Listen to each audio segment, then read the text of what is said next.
Speaking of National Treasure Days. I like how it says, you are live, like it's talking to you, like it knows you. This program. It needs a voice, like Casey Kasem's voice or something. Or we You need are Don live. LaFontaine. Should I get his voice? You are live! I'm not, but you are. B-movie battle! I'm dead from the grave. Yeah.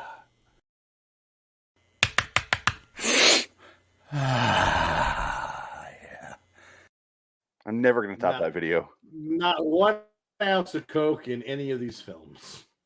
No, this is okay. Welcome to B-movie battle 69. Nick Cage cast. What is it? 46? I want to say. Yeah, 46. Sure, I don't know. The Family Man versus Trespass. This will be a mystery, a real toss-up to who's going to win. Woo! And it's sad to say this is Joel Schumacher's final film is Trespass. How sad is that? I mean, that's hurt. That's painful.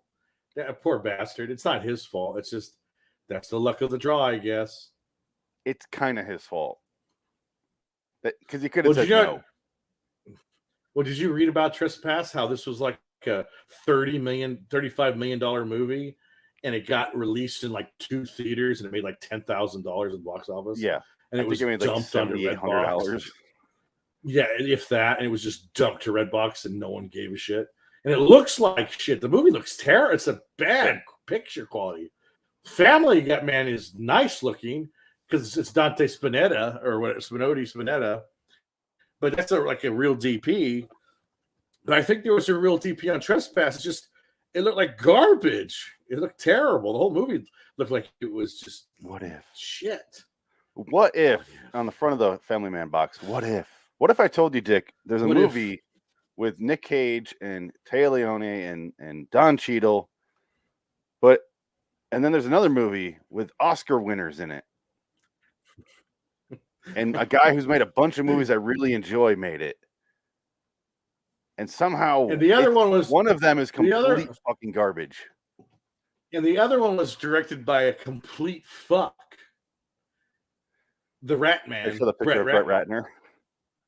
Yes, touching his dick, adjusting his balls, because rehearsals are for fags, according to Brett Ratner, which got him in trouble, and that pretty much ended his career. Oh, and all the rape stuff. Oh, that will do it. Oh, that stuff. That'll end your career too. Him being a complete fuck. He just looks like a guy that would rape you at a frat party. He did. There he is. I gotta adjust my shit. I'm the Rat Man. Though he did produce one of the greatest documentaries ever about the Cannon film, so it's hard to hate him. The Electric Boogaloo documentary, he did produce it. Oh, did he? Look, I'm not gonna forgive him for that. Oh, it's not a the good spot Pack. when your picture's in between these two assholes. Harvey Weinstein, Kevin Spacey. Though, to be honest, Kevin Spacey's the only one that's actually probably murdered people that accused him. I don't think Weinstein got away with that. He didn't do that. Allegedly, that's right. I say allegedly only because I don't want to get murdered, not sued. I want the 4 people that are watching to come to get a hold of Kevin and tell him, hey, you're talking shit about you on this podcast that not a lot of people listen to. Nick Cage is calling me. This is how I should post the clickbait article online. You'll never guess which castmate of HID or BMB was raped by Kevin Spacey. Exactly, allegedly. Yeah, and it's allegedly. There was an intern. It was an intern that we never met. I was visually raped by his email performance in K-Pax. It was insulting. Oh, I was raped by his performance in a little thing called Superman Returns. Oh, God. That's 3 hours you're not getting back. No. Yeah, he's Lex Luthor, Mr. Luthor. I just can't stop thinking about his pool table on his boat and how little sense that makes. All right. Well, when you're a multi-billionaire, you can have a pool table on a boat. That's what it means. But it's still just a waste of space. You could have had that could have been like the sex chambers or the sex dungeons. I like how that's where your head goes. Not that the Superman lifts an entire island made out of kryptonite into the sky and doesn't have really any effect on him. I mean, he dies. I'd have to remember kind of, more about the movie to but be comes mad about that. back. Yeah. I mean, that's I remember okay. I mean, almost you got to none of be it. yeah, you got to. Oh, yeah, it's been a lot. I don't think I've seen it since theaters. Wait, And who I saw it. directed that? I went to an Thinking of Sexual IMAX. Predators. Oh, the other guy that should be in that picture of Oh, God. that trio. All right, let's get Yeah, to the same task with at hand the here. man could direct. God damn it, the man could direct a movie. The Family Man. Yes. Here. Use it to fan myself. Have you ever seen this before? Is this your first time? What's going on with this movie with you? This was my first time watching it. I had always heard about it. I knew about it. I just wasn't interested. I didn't care. And then finally watched it. I enjoyed it a lot. I thought it was very good. I liked it a lot. I thought it was actually really sweet and nice. And it's not too schmaltzy. It gets kind of schmaltzy, but it's not too bad. It's not like not 100% saccharine. It's pretty good. But I mean, you could tell the subplot with that the redhead on the screen here when he goes, "Are we having an affair? Is there something going on between us?" Well, there could be if you would let me. I don't wear strapless, crotchless panties for my husband, but so you think that's going to go somewhere, but it never does. I feel like that's a cut sequence. I bet you he probably goes and sees her, and then he says, like, you know what, this isn't who I am anymore. And then he probably, but the movie's already like 2 hours and 10 minutes long. It's a long movie considering what it is. Yeah, there's probably a French cut of this movie where he's just like, raw dogging her the back door, and he's looking out the window at Taya, and he's like, she looks up and sees him, and they just have a moment, and he's like, "Oh no, I won't do this." And right after he blows a load in her, he's already halfway done. He comes to his senses. What did I do? It's a Louis C.K. when he comes back down to the other guy, like Bruce Banner. Exactly. I'm sorry. My daughter's never going to look at me and says, "You're back." But he never changed. I love you. And then, this is like the longest way to go. This movie's also the longest way to go to abort your children. Because there's no kids here at the end, and there never will be. It's a good point. It's a good point. I mean, he's got 2 kids. Like, you know what? I fell in love with my children, but tell you, we're in our 40s now.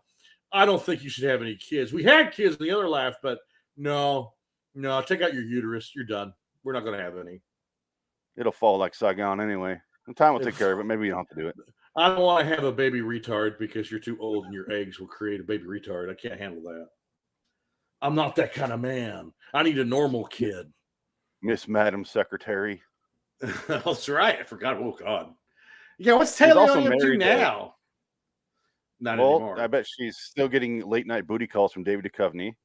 Right, because it was she's sex ignoring addiction. those. Yeah. I miss you. I love you. X-File me. David, stop calling me. Fuck off, David. I marry you with you.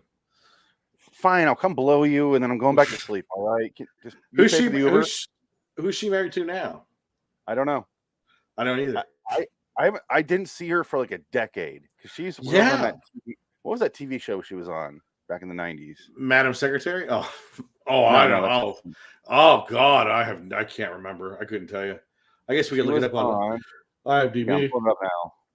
Here's a show I watched and actually liked it. From what I remember. Technology. She was in Jurassic Park 3. Spanglish. Yes. Oh, that's the bad one. Deep Impact. That's I don't care. I never saw it. Was this her show, The Naked Truth? Yes, that's one of them. That sounds familiar. But that was like a short-lived show, I think. It was like a 2-seasoner, if that. Although, look at this. Yeah. She was on the X-Files. You're in the Her. Oh. Ah, okay. That's better. Yeah. This is the show. No, I remember this. Okay. Chris Elliott. Yeah, Chris Elliott. That was the giveaway that I remember it now. She was in a Chris Elliott show. That says something. That means canceled for sure. Well, the other Mrs. American Horror Story lady is in it, Holland Taylor. Which one's Holland Taylor? It's the one that Sarah Paulson's married to in real life. Oh, the old lady. Yeah, the older lady. The 75-year-old woman, yes. And then who else is Chris Elliott? Sarah Paulson likes them old. She's got Amy Ryan from The Amy Office and The Ryan. Wire. That's good. That's good. George Segal's in 4 episodes. Fred Stoller, who we saw. You were there for that, right? We saw Fred Stoller and one of the Wayans brothers. I don't think so. At a Barnes and Noble in LA. Okay, maybe you weren't there. I don't know. I can't remember. I don't remember Fred Stoller. I don't even know. I was the only person that recognized Fred Stoller. You would be. I have no idea who that is. He's a guy. He looks looks and sounds just like Ray Romano. Okay, that guy. Okay. Yes, this dude right here. Hey, you recognize me. Thank you. That's great. Thank you. But he's like more pathetic. Oh, that guy. Oh, yeah. I know that guy. Yeah. Yeah. He was the one that get off the phone. Get off the phone. And he gets punched in the face in Dumb and Dumber. Yeah. So that show was 95, 98. Also, I just love Taya just from Bad Boys, the first Bad Boys movie. That's right. Yeah. But plot of the family. She's done now. Well, now she's in Madam Secretary. Yeah, but that's doing well. Not on anymore. This show's been off the air for like 10 years. No, it's not. It's currently on. Is it still? No, you lie. Does it say it's still on? I haven't watched network TV in like 5 years. 3 years. It was on from 2014. Oh, okay, yeah, there you go. Thank you. You said 10 years. Off the air 3 years. Well, 3 years in this day and age is like 10 years now. I remember my mother-in-law watches it, and I was watching the episode. I'm like, and they're all doing their speech, and Tim Daly plays her husband, I believe. And they're sitting there talking. All of a sudden, there's an explosion, and it looks so cheap. It's so funny. So, is it the Designated Survivor prequel? Because remember that Kiefer Sutherland show where he's like in an office because he's like the only member of Congress not to be in the hall because that's the Designated Survivor. It's like a Plan Z, just in case everything goes to hell and everything goes to hell. So Kiefer Sutherland becomes president because he's like the low guy on the totem pole in the government. But since everyone gets blown up in a terrorist attack, he becomes the president. Wow, I didn't know that's what what that show is about. Yeah, I don't think it lasted very long. It's like a probably 24 guys or something. I don't know. Maybe I feel like it was one of those big overproduced network shows that gave Kiefer probably millions of dollars to be in one season. It filled his nose up. I'll say that. That was David Guggenheim. It was David. Well, Kiefer Sutherland does not fill his nose. Please, he's a drunk. Please, the man is clearly an alcoholic. Yes, but when you need to sober up in a hurry. Well, that's what Flight taught me. Yes, John Goodman. Let's ask. And Denzel Washington taught me. I don't even know if Nick Cage ever did drugs, but he just seems like he does a lot. Or did a lot. I'm sure. Anyway, I'm sure. He must have, right? Jesus Christ. He had to. Yes. Did you see that video of him someone made about cocaine? No. Oh, well, let's watch it. How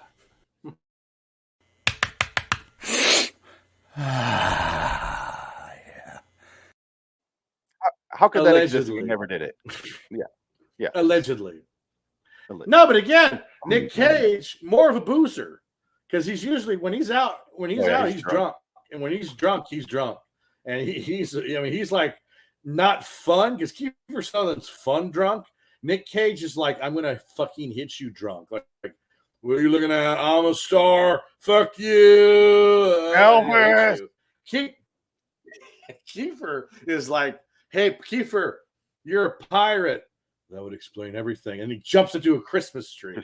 That's Kiefer Sutherland. What's this? I heard a great story about Kiefer Sutherland in a bar because my friend used to go to this bar that he frequented. Kiefer would come in all the time. And one night, he probably paid for half the COVID bill. He saved that whole bar. Apparently, this is a couple incidences. One incident was he was outside. And no, this is true. I don't think Kiefer gives a shit. Kiefer would be proud of this. It's hilarious. So Kiefer is like, they go outside to smoke, and in the bushes, there's like rustling. And someone's like, "Have a cigarette." It's Kiefer Sutherland. He's in the bushes. And they go, "Hey!" And he goes, "Hey, thanks, man." And he goes in, he gets his bar. And then the second time, he comes into the bar and goes, he pops out of nowhere. Cameo. like out of a bush, he just appears. He's at the bar Out of a tree. and then I don't know. Yeah, Squirrel. maybe. It's amazing. Oh, yeah. He's got that ability. Look at this. And look at that. That's a nice shirt. That's a Nick Cage shirt right there. That's a new one. That's the first time we get to wear it. Wow. Oh, well, it's from the DVD you bought.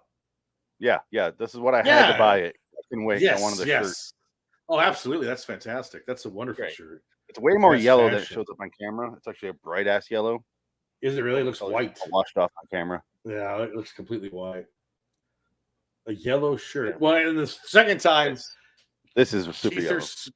Kiefer. Oh, wow. Okay. Oh, I can tell there. There's like he's got like a little halo going on with that white, and then there's like he's like, what's Nick Cage? Look at me, I'm going to save you. Kiefer Sutherland was in the bar, and he goes, I want to bet a couple drinks for me that I can do a roundhouse kick. I can kick this thing out of your hand. So someone's holding something, and he goes, why? He does it, and he accomplishes it. He roundhouse kicks the air and a complete 360. The guy's incredible. He's an athlete. He's a martial artist. He's a fun guy to hang out with. Now, I can imagine, because in the 90s, Gary Oldman was a big drunk too. Oh, yeah. In the 90s, they all hung out. Jason Patric, Kiefer Sutherland, Gary Oldman. I mean, can you imagine going bar to bar hopping with those guys in that period of time, that time frame? What an I really hang out with era. them and those douchebags in the Pussy Posse. Oh, that's what I mean. Absolutely. Holy shit, they'd be so much more fun. How long into the night before I beat the shit out of Tobey Maguire would be the name of the game? It would be the first thing I did. As soon as he came into the room, I'd punch him. That guy's such a piece of shit. I've always not liked him, and I never quite could put my finger on it. You tell me he threw change at you. Yep. Adds a little bit of credence to that feeling I have. Oh, no, he's a prick. No one likes him. All I've right. heard so many stories. Kiefer's not in this movie, so let's quickly get through this here before we get super sidetracked again. We're 17 minutes in and have barely talked about it. That's fine. Plot's really simple. Nick Cage begins in 1988. They're at Taya and Nick are at an airport. And I will be honest, that threw me off. It has a good bookend there because most of the time you see the guy chasing the girl to the airport and it just feels super schmaltzy. But since they set it up in the beginning, that's what it pays off, and it doesn't feel schmaltzy at all at the end. Right. Yeah. I mean, it does when he starts doing a speech, but it's also like you said it the exact word I was going to use. It's a really sweet movie. Yeah, it really is. I liked it a lot. I would say, you know what? This could be a permanent Christmas movie. Like I watched this during the holidays. Maybe this would be in the wheelhouse of Wonderful Life, because it's kind of a rip off of A Wonderful Life. Yeah, only definitely. They don't go full Catholicism angel. They just go with Don Cheadle, who might or may not be some kind of weird spiritual guidance thing. You get to use your favorite phrase right now. What is Don Cheadle in this movie? Oh, he's an angel? No, he's a mystical. Oh, mystical Negro. Yeah. Movies love just to do like this. Yeah, well, that's the thing. Yeah, exactly.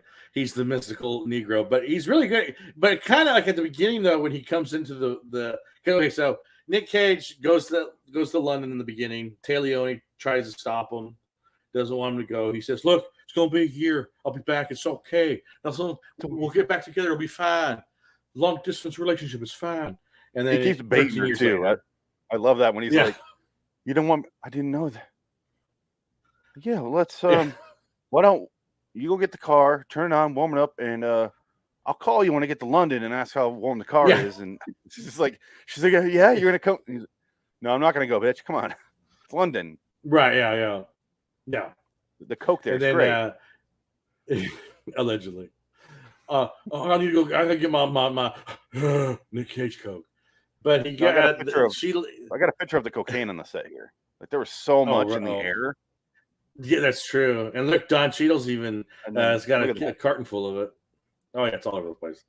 Snow, the snow, ladies and gentlemen. Well, that's where the transition from him. No, but well, there you go. Is this a coke fueled nightmare that he's having, because it sort of gets all over the place, and then he goes back to his real world, and he goes back into that fake world with snowfall. So is that supposed to be a metaphor for a coke binge? Maybe. He does have a line at the Maybe. very end when he's doing his speech at the airport tour, where he says part of it is, I don't know if it was all a dream or what, and it makes you go, Right. wow, that really could have been a dream, couldn't it? Like, that's possible. And then he goes, I'm gonna go home now. He leaves. I made a fool of myself. I'm leaving. Go to Paris. I'm sorry. Yeah, but even if I it will wasn't say dream, it this. still feels that way. But yeah. Yeah, well, that's the. But that's what I mean. It's a sweet, like I said, sweet movie. Don Cheadle. They're gonna. So Nick Cage is this multimillionaire sort of Wall Street guy. They're about to complete this $200 million merger. Oh, real quick on Christmas Eve. Yeah. Think of the movie, the beginning of the movie Scrooged. Only he's not that big of a dick. He's very much Bill No, he's Murray, not really a dick at all. But the way he runs his But company is, you're all staying here at Christmas, and like, we're doing this tomorrow. We're getting this done, and we like money. But he's really nice about it. He's not like a villain at all. Yeah. He's just kind of no, he's not a bad guy. Yeah, he's a workaholic, and he doesn't have a family, and that's what makes him workaholic. So I think that's the difference. But like, that's why it's called Family Man. He's not a family man. He's a guy that lives on his own. He's a multimillionaire, successful, but he's successful because he works, and that's all he does. So it's like, that's just who he is. The only part I rolled my eyes at during this entire movie was Saul Rubinick's first line when he's sitting there in the office meeting when Nick Cage is like, "We're gonna do it," and Saul's like, "Sorry, I was thinking about my happy family and children. What are we talking about?" Yeah. Like, come on, we couldn't find a better line for that. Yeah, sorry, I was distracted. My kids, he could have played it off, not so much looking at the stars. I'm just genuinely thinking about my family. And then Nick Cage goes, "Get out of the fucking office! You're fired." Yeah, like, I'm sick of this shit with you, Sal. Bobcat Goldthwait. Yeah, exactly. And he shows up with shotgun laser. My wife left me. I'm drinking scotch. Did you notice Harvey Fresnel, Big Ed, in this movie is the exact same role from Fargo? He owns a car place, and his step-son-in-law works for him. But this time he doesn't get brutally shot to death in this one. In a parking lot. You want a finder's fee, Jerry? I got a finder's fee, Jerry. He does take out Steve Buscemi's jaw. And Harvey Fresnel, another Modestoite. Also, he's in another Nick Cage movie. I just realized he's in Face Off. Face Off. That's right. They don't have any scenes, but he's in there with Travolta. No, he gets killed by I am Castor Troy. Oh! No, I unplugged my headphones doing that. No. And then, of course, Face Off. After that, he goes, "My mentor is dead. I'm so sad." And then Nick Cage finds out. Nicolas Cage finds out because he's John Travolta. He's just like, "No, my mentor." No. What will Margaret Cho? Is she going to show up to work tomorrow? Action superstar Margaret Cho. Now he didn't slap her ass in that. He didn't slap her ass and go, "Oh." She wasn't underage. She was an adult. No, he slaps the other girl in the ass though in the office. Remember, John Travolta, when he's Castor Troy and he hits the one girl and goes, "Oh." He walks in the office and she just looks at him and she's like laughing because it's like, "Oh, he's just being flirty." Before Me Too ruined everything. Before Me Too ruined it all. Grab a handful of everyone and loudly into the air. Grab a titty and say, "You look good tonight, honey." And then just laugh it off. Thank you. Not anymore because of whatever. Respect, boys will be boys. Whatever. Men will now be they want to be treated like people. No. Please. Has Jeremy Piven ever been accused of sexual misconduct? He feels like he would. Yes, his career's over. Yeah, I would assume so. He hasn't worked. Yeah, since Entourage. Like, I think he believed he was really He was that character. I think he thought he was him in real life, and he went crazy because he don't work no more. Jeremy Piven ain't around. Jeremy Piven, 8 women have accused the actor of sexual misconduct. This is according to U.S. magazine. Us magazine, sorry. Yeah. I always read that as U.S. magazine for some reason. I don't know why. I do too, yeah. Is it still around? It might not be. It might be defunct. I don't think Us magazine from April 13th. This is their website. So they're probably a website still, yeah. They're not a magazine anymore. And then there's a picture of Those Louis days C.K. are gone. There's a picture of Jeffrey Tambor. Oh, There's a picture of Brett Ratner. Those are Jerry all canceled Goddard. guys. Yeah. Who's this? Jerry Andre Goddard. Balas, Larry Nasser, George Takei. Huh. What? Andrew Kreisberg. Okay, George Takei was accused of sexual assault by former model Scott Brutton. Oh, okay. That makes more sense. Richard Dreyfuss. Oh, for what? A writer who worked with Richard Dreyfuss in the 1980s, Jessica Tyke, alleged the Jaws actor exposed himself to her in an interview with Vulture in 2017. Oh, I don't believe it. I've never heard Dreyfuss do anything like that ever. Because you're a Dreyfuss super fan. Look at this. Tom Sizemore's on this list. That makes more sense. That makes sense. Look at this. Look at my balls. Come here. I'm Richard Dreyfuss. Look Danny at my balls. Masterson, no way. Oh, here's Bryan Singer. I mean the 85 counts of rape, apparently, that he was accused of. Dustin Hoffman. And Scientology covered them all up. Gene Simmons, whoever the fuck Bruce Weber is. I don't know who that is. All right. Okay, so Don Cheadle they're all at a gas station or like a little convenience store. Cage is there. The guy from Lost is in it. Yes, the guy from Lost, and he's doing a super Asian accent. Like, you get out here. It's like, dude. I was kind of cringing at that. I was like, ooh, this is Breakfast at Tiffany stuff going on here. Because at least he don't talk Asian. Like that. Yeah, Mickey Rooney isn't Asian at all. Granted, that guy's Asian. Granted, but halfway right. The guy speaks clearer than we do. That guy, that actor, he has a really smooth voice. And I can just picture Brett Ratner going, "Sound more Chinesey," or whatever the hell he's yelling at him off screen while touching his balls. He must have liked him because he cast him in X3. He's in X-Men 3. That's a Ratner production. I couldn't even tell you. And maybe I don't. Once. Yeah, he plays the porcupine boy thing. Oh, okay. You know, I finally watched that movie like 2-3 years ago. X-Men 3. Yeah, and I was like, wait, fucking Patrick Stewart dies? I was like, what the fuck? He's in the it's not it's a terrible so movie. Confused. Yeah. It's a terrible movie. It's so bad. No one likes that movie. That's a whole nother story. That's a whole nother that could be a Hollywood is Dead podcast, the making of X3. I'd have to watch that. Was like a whole history.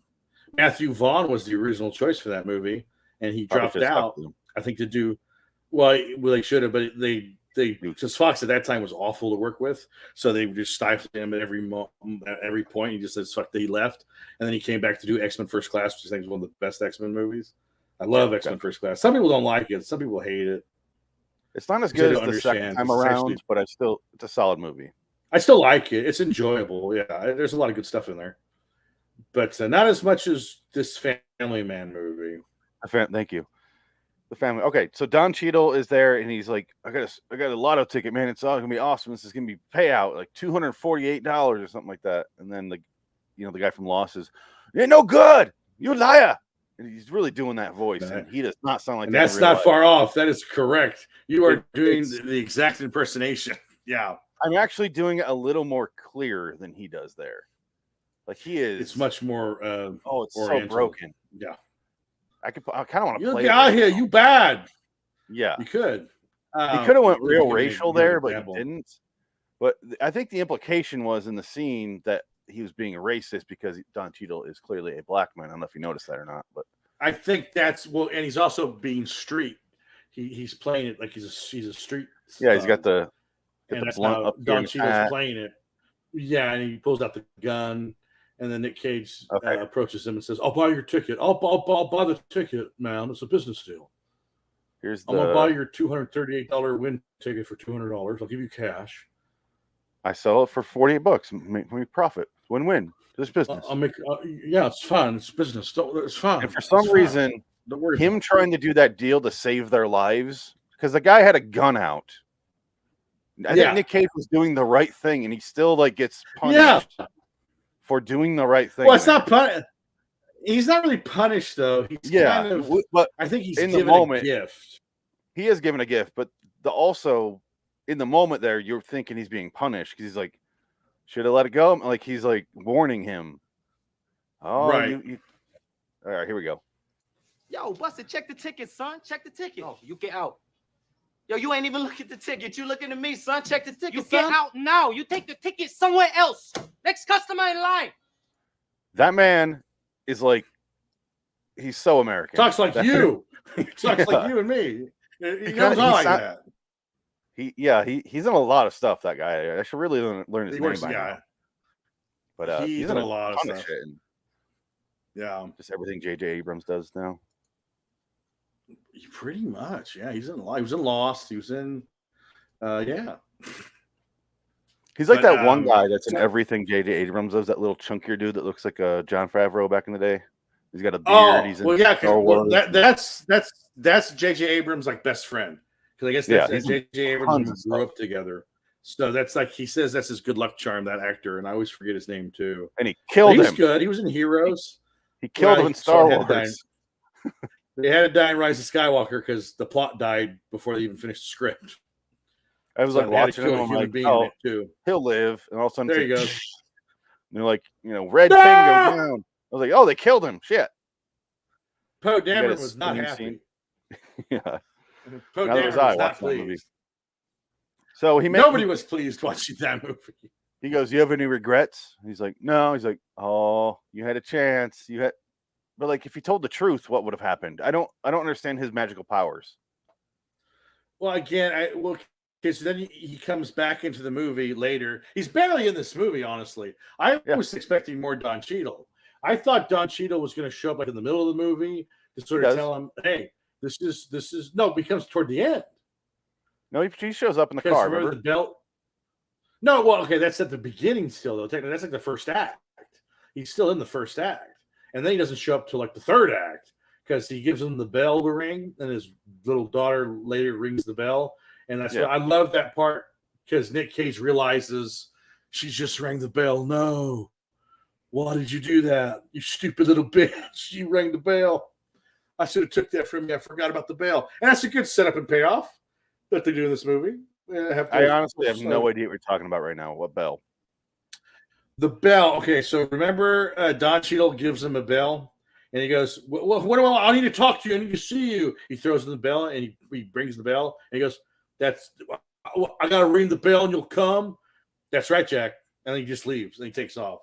Because he says, I'm going to go for a walk. Let's go for a walk together. You want to go for a walk? He goes, yes. Let's get out of the car and go for a walk. It'll be fine. And I honestly missed this. Leaves. He gives him the bell. Yeah, no, it's a big part of the movie. Yeah, because then he just missed the bell part.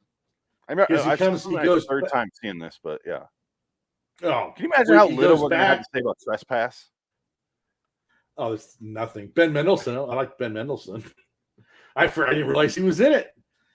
All right, so I was like, they trade. He goes to sleep that night in his little lonely penthouse and wakes up in bed with Taya. And oh, poor guy. Oh, poor guy. Exactly. Poor man. Oh, he's no. Living hell. No. Gotta go fuck living with a woman in the subway. Piece of ass. And you have a sex addiction. You can't help yourself. Yeah. She's super attractive during this time, too. Oh, no. This is like her prime. Yeah, she is. This is prime Leone. This is USDA choice prime Leone. I think that's why I watched that show with her and Chris Elliott. It's because I had a crush on her from Bad Boys. Yeah. Why not? Yeah, of course, Yeah. But I like Chris Elliott. Well, I remember her in other stuff like Deep Impact. And I'm like, Chris Elliott. Is she a bad actress? Yeah. No, like she just kind of has like one she's good in this tone.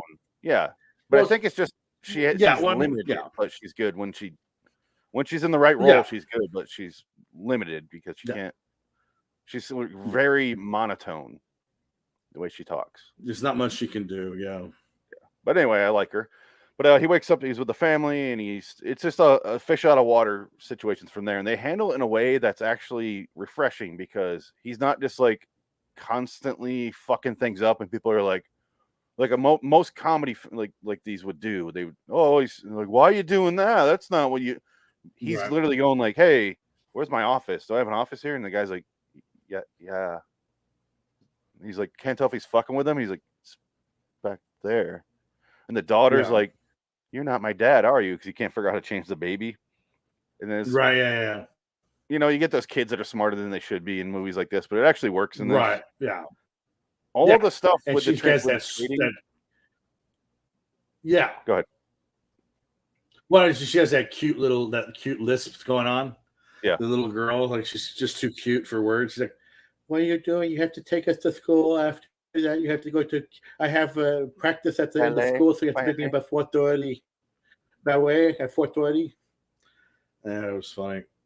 You know, thank you for telling me. I don't know what's going on. Thank you. She basically gets him by, and she's like, goes, yeah, the windows on the window. He's like, "Where am I going now?" And she's like, "Big Ed's tires." Yeah. Why? Big Ed's tires. You work there. And he goes, "Why?" Yes. That's why again. Like, what the fuck am I working there for? Oh, I work at a tire store. That's horrible. Yeah, He's I will not say wrong. I mean, come on. It keeps the plot moving along, and it shifts focus on what his feeling is in that moment enough that it doesn't feel like it's a really long movie.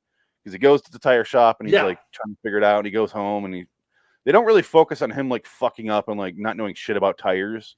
They just assume you know that he's a smart guy and he sells things for a living and he can figure this out. And he does off screen. Yeah. And I was like, and he does it later in the movie. Yeah. Yeah. Yeah. Because in the movie later, he's selling tires to the next guy. Yeah. Like, when it ties into the plot for the next plot point of going to New York and getting his old job back, essentially. Right. And that's when it works. Yeah. And that's when it needed to be shown that he's really good at that. It's actually a really good script. It keeps moving. Yeah. It doesn't focus on too much. Yeah. He has that part where he yells at Taya in the mall there about, that was a good one. And she handles it. I'm gonna go so well.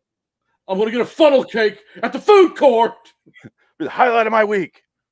And he doesn't do his cage freak out. He keeps it really simple, and he gets mad and then he apologizes in the car because he's not like you said. He's not a piece of shit. He's just used to being selfish, and this is my life, and now he has to deal with things that are bigger than him. Right. And I guess that's as simple as I can make the rest of the plot because he trades back and he doesn't want to, and then he has to go find Taya again. She's in France. If I traded my life with you, you're the family man. I'm not a family man. You'd probably love to come over here for a week. I'd probably love to go over there for a week, but I'd be like, I don't know what to do here. I feel like you're going to ask me to trade with you for a week now. I come over there and fuck your wife. You come over here and jerk off my little jerk off emporium over here. Hey, I got all you want. I got movies. I got magazines. I got what you need. What you need. No, I don't have any of that stuff here. But no, it's just funny. It's a sweet, like I said, sweet movie. And I know that's what I sent you. I got a box of those still in the garage. I can't sell. Nobody buys them. I mean, literally a fucking box. I had like 50 of them from my uncle's garage that I ransacked and probably altogether made about $200 off all the stuff I got out of there. And if that's lucky. Yeah, if we did trade, it would be horribly confusing. And I would be like, I don't know where the fuck home or work are. I would not be paying attention enough in the moment because I'm freaking out that I would be like, all right, fuck, I left home. I didn't even realize where I lived. And maybe I'd have to look exactly. Well, that's that. Something. And he didn't know where he lived because he went to the house and he goes, where do I live? I don't remember. Where's my house? Yeah, and also Jerry. Yeah. And what I liked about this was they didn't focus too much on the subplot of the other people in the movie, which I feel like there's probably a bunch of. Are there deleted scenes on the Blu-ray?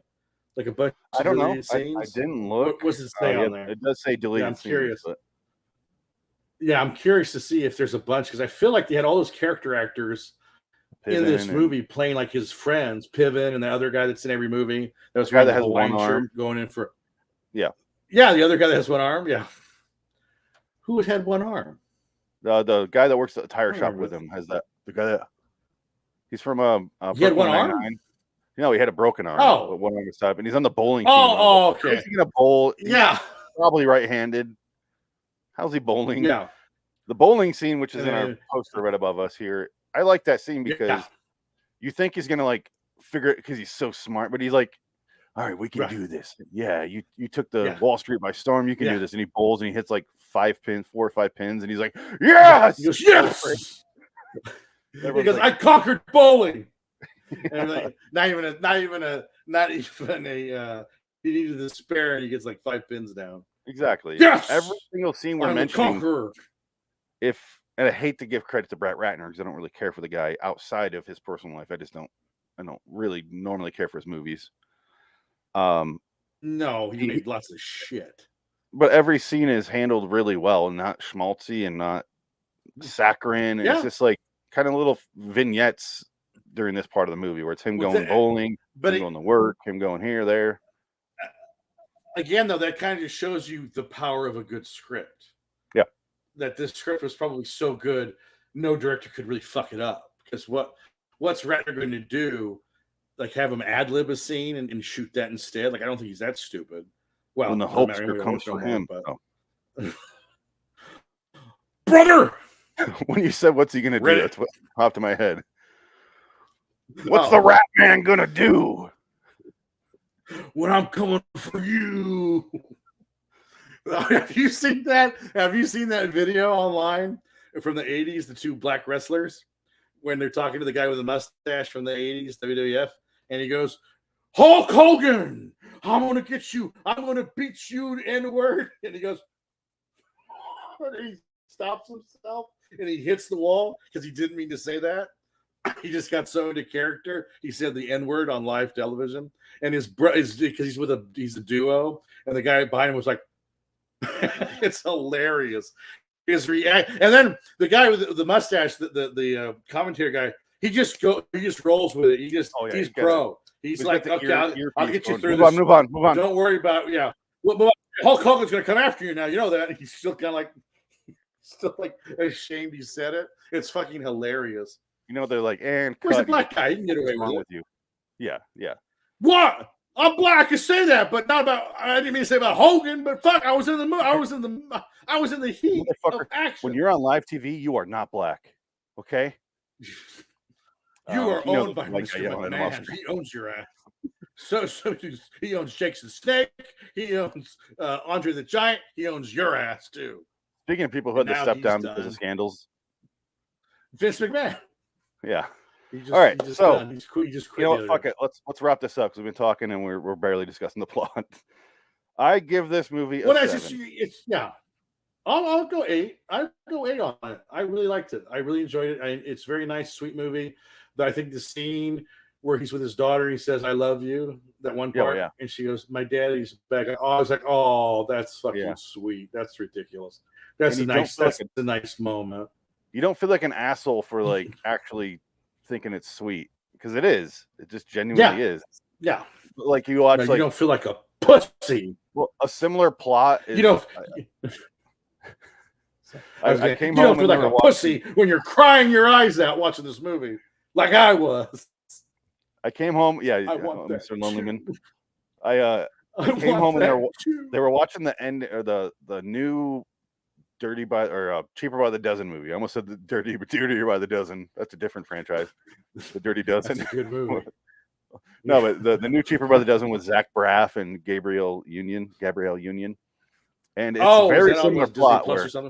Yeah, and he starts to get the bigger career going. They move out to the big city and they get the apartment, and it's like that's where I kept waiting for this movie to go. But he's just like, she's like, I don't want to do this. Like, and she has that scene where she's like, if you want to do this, we'll take the kids from the life they love and we'll do it. And it's like heartbreaking a little bit, but that movie was like, that's so fucking schmaltzy.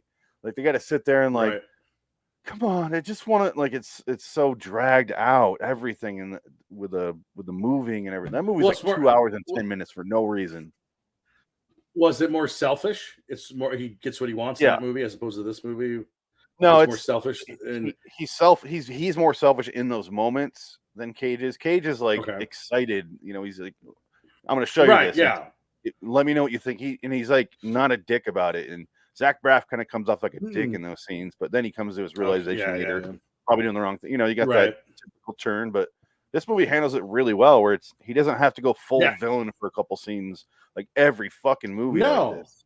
He's just because he's trying to give her he's trying to give her a good life, like a better life. Like he's saying, look, I could give you you don't have to worry about work and not getting paid anymore. You can enjoy the finer things in life and just enjoy, like the kids can go to better schools and be happy and successful, but it's just like you're not understanding what's missing there. But then he figures it out, and that's the whole point of the movie. He figures it out, and he dresses like a fisherman at the end of the movie.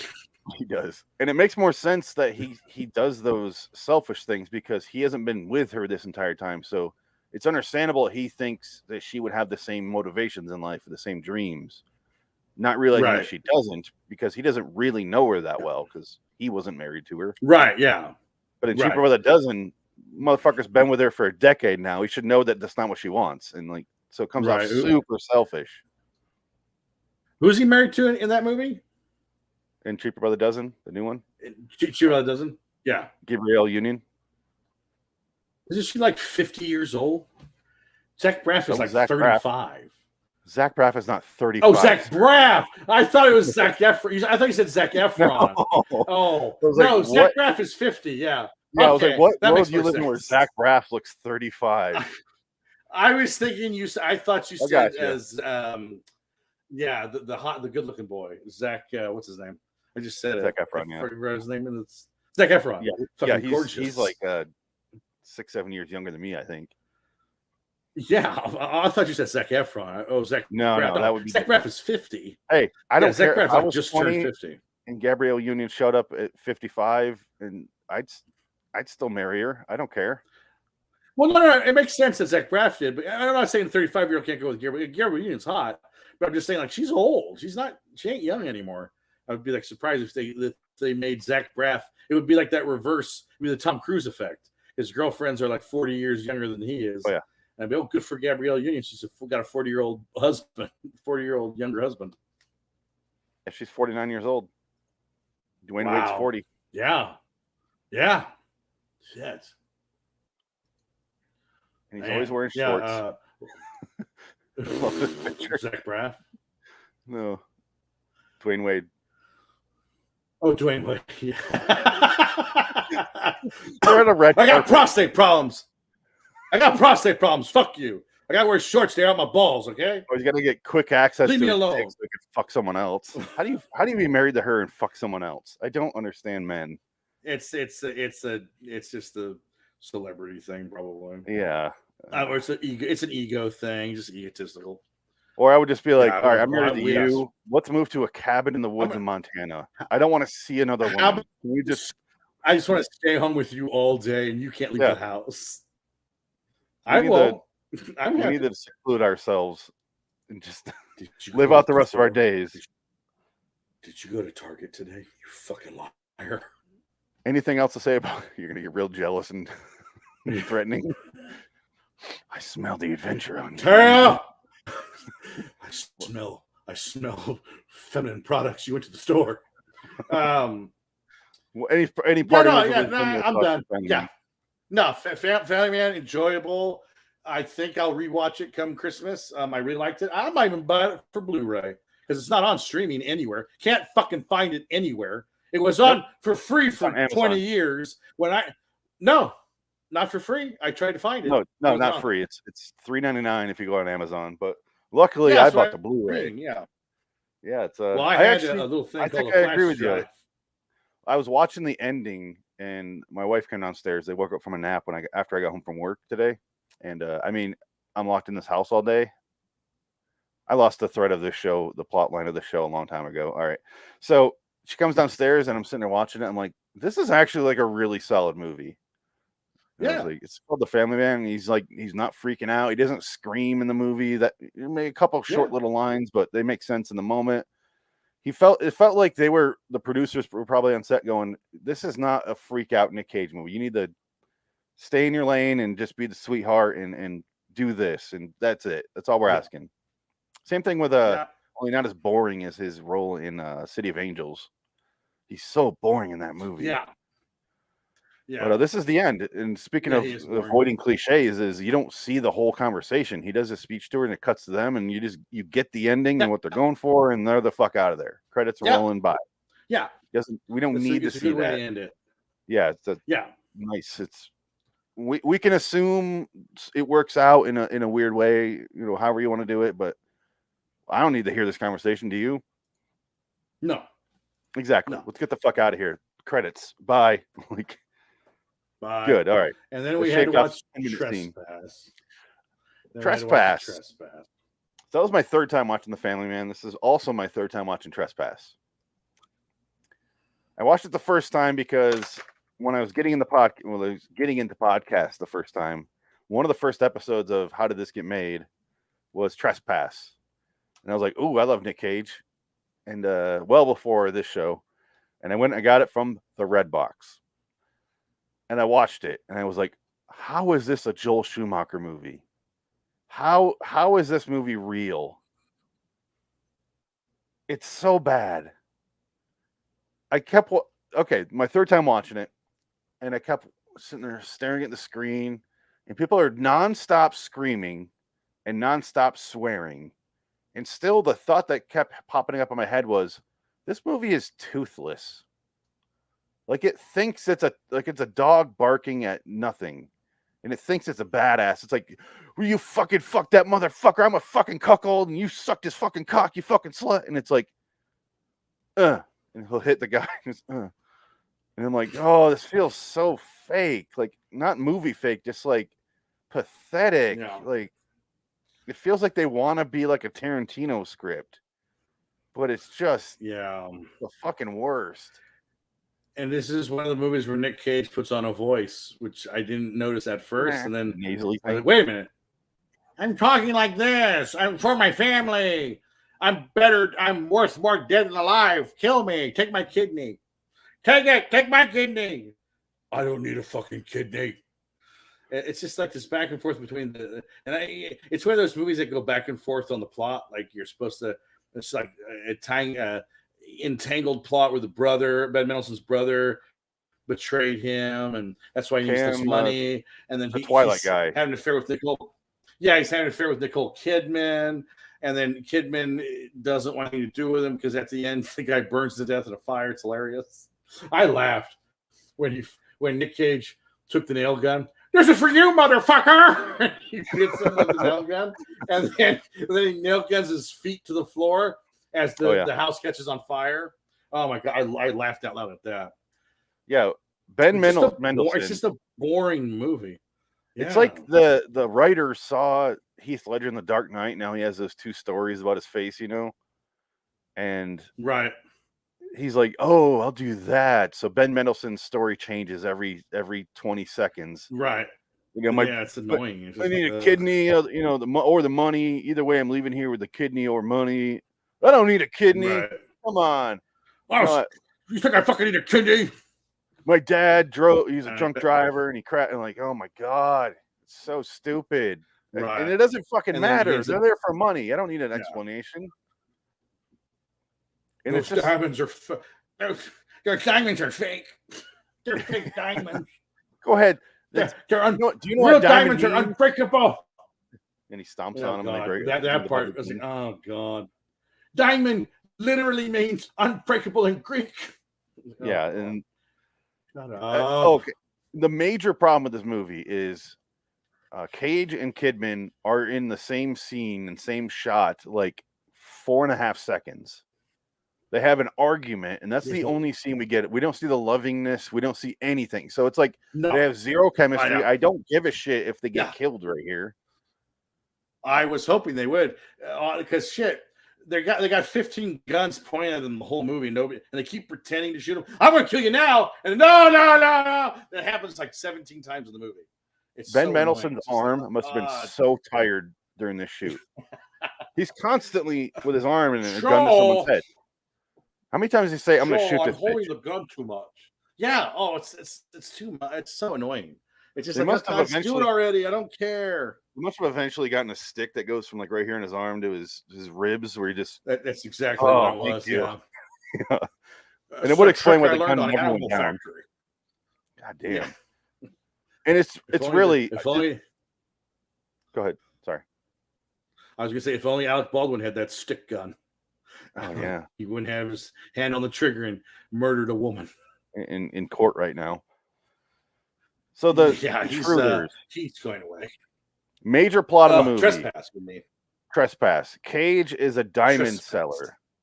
He sells diamonds to overseas, and I guess he just kind of makes deals with them between the suppliers and the buyers. I don't really can't really get more specific than that because the writer did zero research on how this works. Nicole Kidman is apparently a robot from the Stepford Wives still. And she just, I am at home, drank wine. And she literally stares at her. She can't move her fucking face anymore. Her face is so fake. And she just stares. She used to be so attractive, and now I'm just like, oh man, it's like new and improved Joker products. Yeah, exactly what it looks like. But he's been using brand X. In constant surprise. Yeah, love that Joker. And then I got an Emmy. They have a piece of shit daughter who wants to go to a party, and they argue for 15 solid minutes in the beginning about going to the party. Oh God, she sneaks out. So fucking tedious. I don't care. And she goes over. And she goes to Nico Tortella's house, and I know him from The Following with Kevin Bacon. I'm like, oh, that guy, yeah.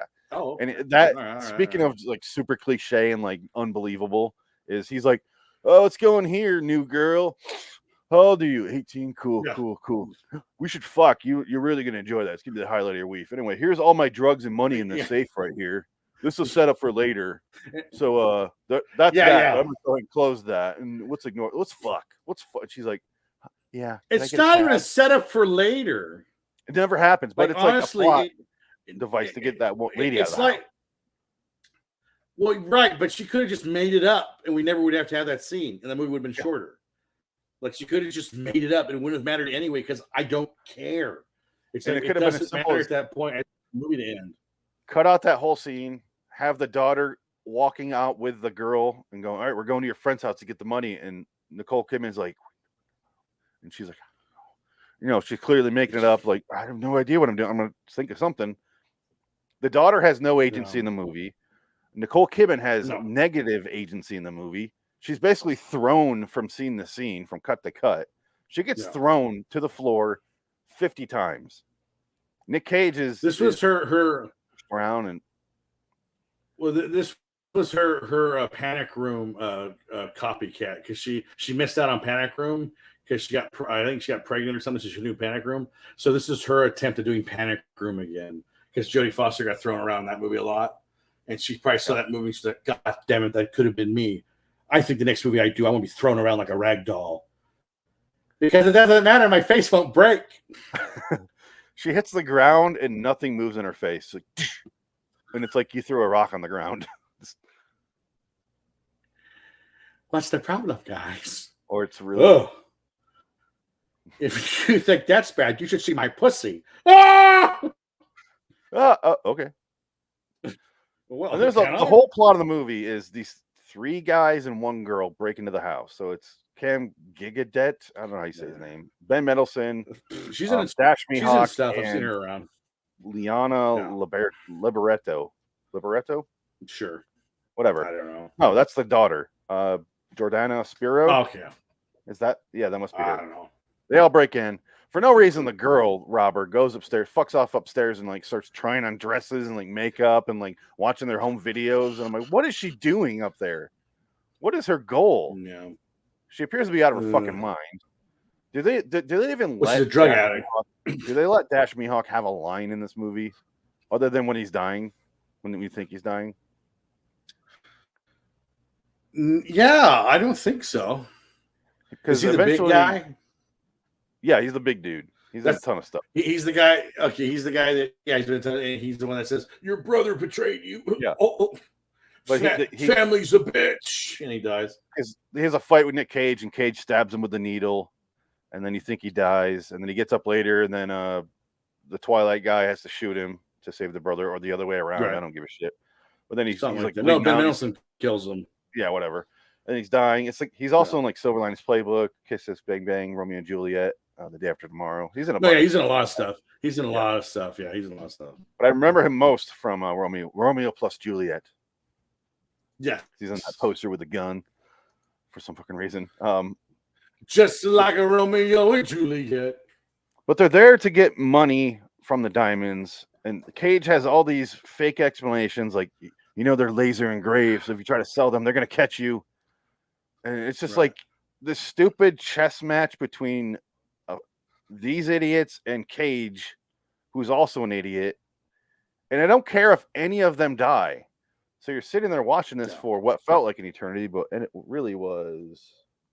Oh shit! 90 minutes. 90 minutes. Yeah, exactly. It's 90 minutes. Yes, it's 90 minutes. It feels double the length. Yeah, it does. Meanwhile, The Family Man felt half the length because the script it's is a 2-hour solid. movie. Yeah.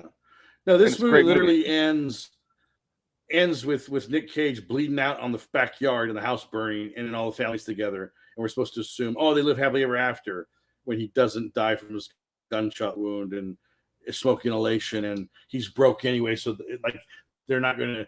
Maybe they're going to get all the money out of the insurance money for the house. Maybe that's what he said. Remember? But we don't. Is that what he said? Okay. Yeah. That's what he screams when he's like, "Get out of here!" He's like dying. He's like, the insurance money will take care of it. That's why he had that speech about I'm worth more dead than alive. But then he's like, the house. No, I thought he was talking about his life. The insurance will cover it. I thought it was life. Well, first he talked about the insurance. The life insurance. Yeah. Then he was talking about the home insurance. Okay. But right. Either way, didn't give a shit. This family could have burned in that fire. No. I wouldn't have batted an eye. I wouldn't have. My train of thought wouldn't have moved at all. I would have been like, no. That. Okay. I said, good job, Joel Schumacher. You killed these people in a wonderful burn, in a wonderful fire. It's the one time I would have appreciated the depressing ending. Well, the way that one guy goes out, it's like, I guess because Nicole Kidman shoots him and he falls and he burns up in the fire right away. But it's like he goes, and he's dead. It's like, wait a minute, that's not how it works. I think he was screaming for like minutes. Maybe that scene where he was in their pool was like an hour before he actually broke into the house, and their pool is filled up with kerosene. Maybe that's what it was, and he's in there like drinking it like an idiot. Apparently, because he went up like that. It was like backdraft, and he fell into the fire. You know, yeah, engulfed in flames, and he's gone. What? It's like his skin was made out of gasoline. It was like what? It was like just retaining gas the whole time. He was like one of the extras from Volcano, where he just yeah. He was John Mike. He was our buddy John Carroll Lynch in Volcano, where he jumps out of the subway car and he lands in the lava and he melts and he starts to go down, saving the guy's life. And he melts. So he falls in lava. Yeah. We're talking about a fire that's like 12 seconds old. It's not incredibly hot yet. It's burning loose paper. And he landed on. He lands on like a curtain, and the curtain is so flammable that it wraps him in flame immediately. Yeah, it must be one of those curtains like they used to have in houses back in the 70s that you had to tear out of houses because they're like super flammable. Oh my god! Am I ever going to show a clip from this movie? Is it even worth it? No, you're not, because it sucks. I don't want to besmirch Joel Schumacher's memory. I kind of do, because he makes either a really good movie or a really bad movie. Or somewhere. I guess there is somewhere between. There's movies he made that I think are bad, but I enjoy. Yeah, it's too much. Like people don't like the movie The Number 23. I actually really enjoy that movie. It is cheesy. I never finished it, so I can't really talk about it. Yeah, it is what it is. It's not great, but I like watching it. I don't know. Same thing with 8mm. That's a sleazy fucking movie. That's a fun one. I think 8mm is considered a decent flick. I don't think people poo-poo that one too much. I think the average audience doesn't like that movie. People who are in the movies it's just so dark. That's what I'm saying. It's just a dark movie.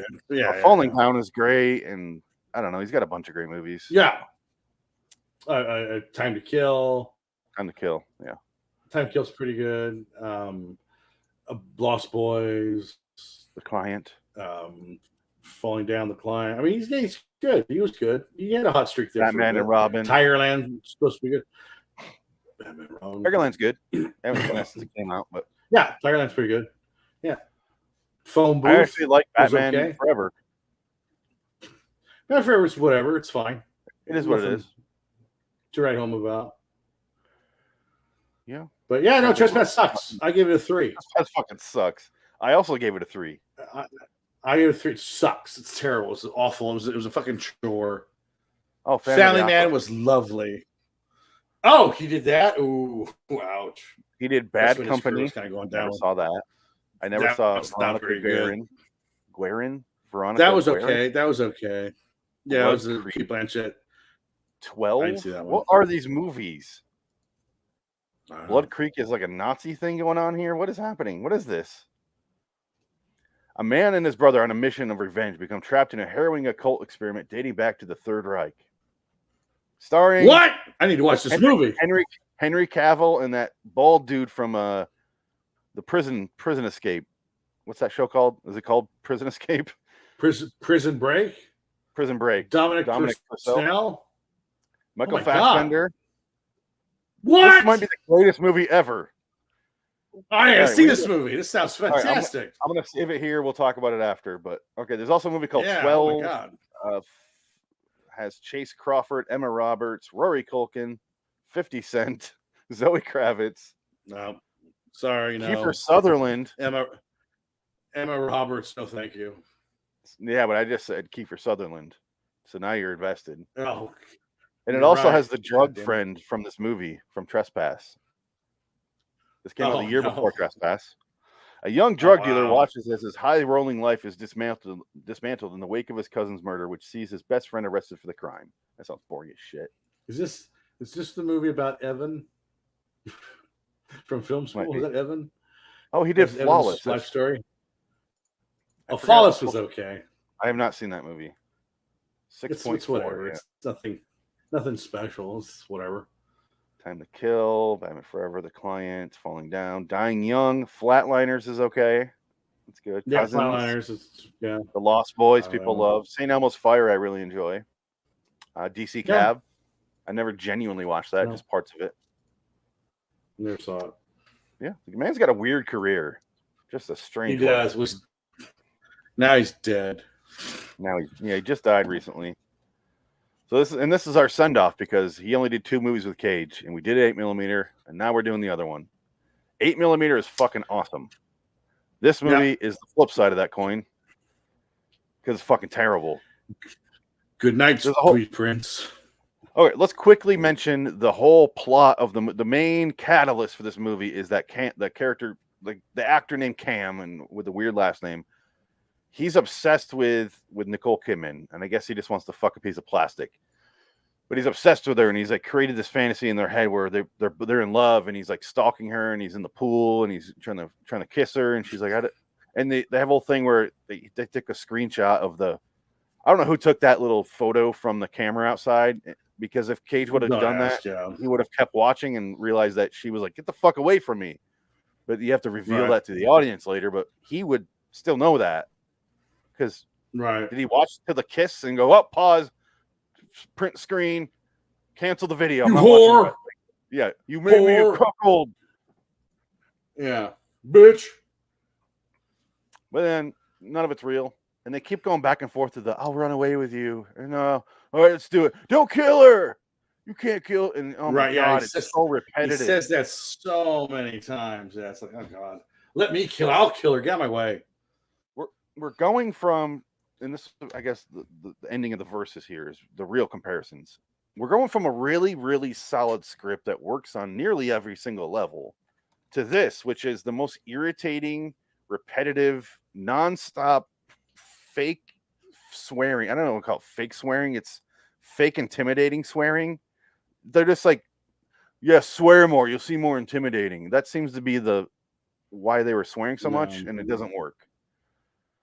And everything is so repetitive, and it just keeps going and going, and that's why it feels like it lasts an eternity, because it's like you're watching the same 4-minute clip, and you're watching it 15 times. Yeah, it's painful. It's draining. And I've seen these movies the same amount of times. I will never watch Trespass again. This is gonna every other year or so. Yeah, I watch Family Man again just to cleanse myself. Yeah. So clearly, the Family Man wins, right? Yes. We don't need do that. All right. So the next couple episodes here, some of these are going to be verses, but let's just go over them real quick. Wild at Heart. I'm not willing to pay $30 for the Blu-ray, so I have it on DVD. It's still on Amazon for free. So until I get you to watch it, it'll be $5. I don't even know what the fuck that is. Sonny is James, what's his name? Franco. Nick Cage direct. It's his only movie he ever directed. And he is in the movie, and he's like New Orleans pimp, if I remember correctly. He's some weird little character. But it's not a bad movie. I watched it. It's not bad. How old is it?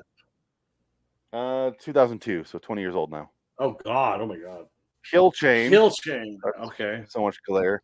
Nick Cage is running like a hotel down in like some South American town, if I remember correctly, and a woman comes in there and needs his help, and he's like a former something, one of those kind of movies. You're gonna be last on the kill chain. Yeah, and he doesn't do a whole lot. And the only DVD I could find for this was a split, but we already covered Guarding Tess, so It Could Happen to You. This is the cop episode.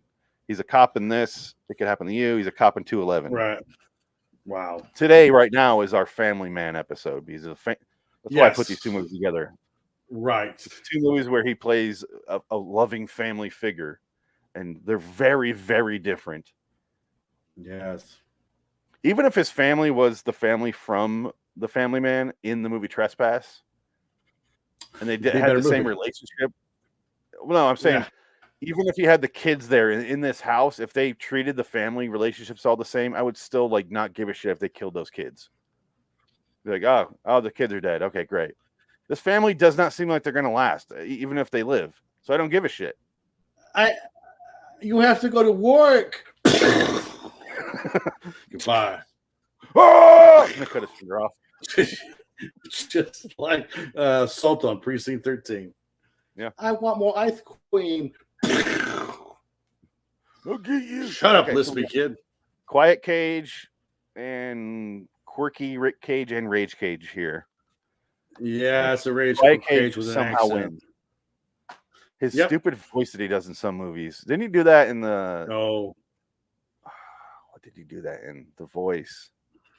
He did that in another couple movies. I thought he did it. He did it in the one about Osama bin Laden. That one, the one man army movie. Army of One. Army of One. He did say, I'm gonna go kill Osama bin Laden. But that was him doing an impression of that guy in real life. Yeah, but that real guy in real life didn't really talk like that. He didn't talk quite that extreme, but he did have an annoying voice. No. Yes. But yeah, there's a movie that we did movie. I thought it was okay. Yeah, it's fine. Oh, probably. Trying to remember here. Was it Running with the Devil? I don't know. No, Ghosts, Prisoners, Ghosts, Prisoners, Prison of the Ghostland. Was that one? I don't remember. Did he talk goofy in that? I try to block that one out of my mind. I've watched too many Cage movies, and it just gets muddled. Yeah, they all turn to one. They turn to one movie. You should see the drunk cop movies. Running from something. The Cage movies. Those are all the ones we've done right here, like these two stacks. Christ. And the ones that we haven't are down there, and it's like only this wide now. Like we're really getting toward an ending here. And I also put up my Ghostbusters flag. Yeah, there you go. Yeah. All right, so let's get out of here. So, yeah, kudos to Brett Ratner. There's no winners here, is there? Nope. Oh, shit. All right, credits time.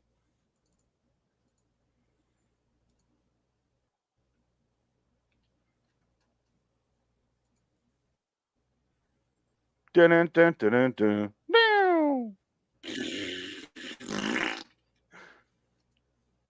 Don't trespass on me, bro.